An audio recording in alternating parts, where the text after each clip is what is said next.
Hello po 'no. So tinatanong ng mga guro 'no, "Sir bang meron na po bang moratorium?" Actually meron na. 'Di ba meron ng, directive ang BSP sa mga bangko sentral sa mga bangko. Actually meron na, eh. Yung 6 months na grace period, that's moratorium already.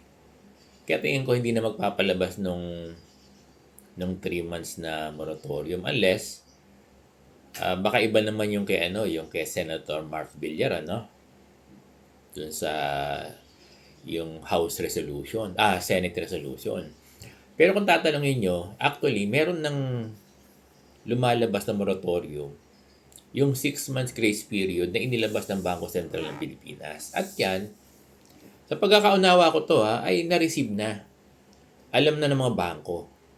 Dapat yan ay i-execute na nila, no? I-implement na nila. Meron ngang nag-query na guro nag-email sa BSP tungkol dito sa 6 months grace period. Ang sabi sa kanya nung BSP, makipag-ugnayan siya doon sa bangko kung nai-implement ba o hindi. Oo. Tapos sabi nung email sa kanya ng BSP, inform lang yung BSP kung hindi nag-i-implement yung bangko. So, ibig sabihin, meron ng katulad din ng moratorium na nire-request in-anticipate ng mga guro. Itong, as far as BSP is concerned tingin ko, meron ng kautusan ng moratorium at ito na yon. Ito yung pagkakaunawa ko. Yung 3 months, hindi natin alam kung magkakaroon pa. Hindi kasi natin alam kung ano yung Senate resolution ni Senator Mark Villar Pero kung tatanungin nyo, meron na bang direktiba ang BSP sa mga bangko para dito sa 6 months grace period? Meron na. Yan yung pagkakaunawa ko. At ito na yung moratorium. Di ba? Oo, na pwedeng hindi magbayad ng 6 na buwan. Kaya lang, mag inquire ka sa bangko. Halimbawa, ikaw ay nagbabayad sa bangko ng kotse. Di ba? O, tatanungin mo yung bangko kung pwede mong i-avail yung 6 months grace period. Nagbabayad ka ng bahay sa bangko dahil may utang ka. Tatanungin mo kung and other. Babayad ka ng lupa, so on and so forth. Mga pautang ng bangko sa'yo. Di ba? Napinas ng bangko.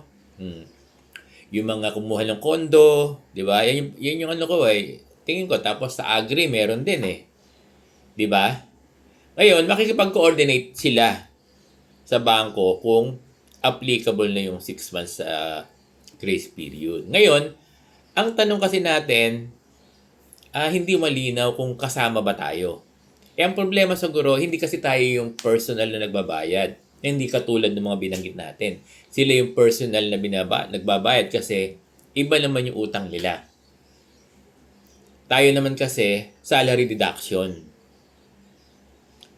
So, ang point ko, kung ang tanong ng guro, meron na bang moratorium? Actually, ito na yun. Meron na.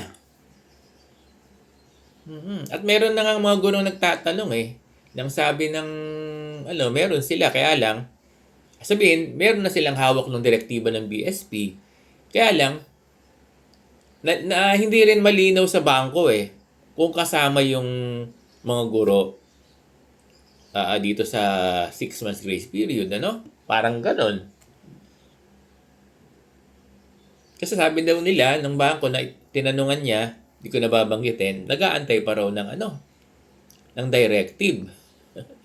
Baka nag-aantay ng directive sa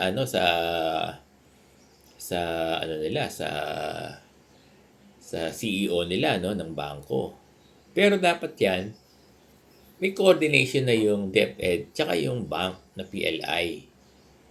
Kasi hindi, gaya ng sinasabi ko paulit-ulit hindi kasi tayo naghuhulog ng personal doon sa utang natin Yung region ang nagkakaltas at sa region nila kinukuha. Region ang nagbibigay sa PLI. Sila nagbabayad. Kung tayo sana nagbabayad ng personal sa mga loan na utang natin, pwede na natin sabihin direkto sa bangko na i-avail natin. Kaya lang hindi tayo. Oo. Kaya in behalf of the teachers, dapat yung DepEd ang magsabi sa PLI na i-avail ng mga guro. Ganun sana. Baka po pwedeng region na, no?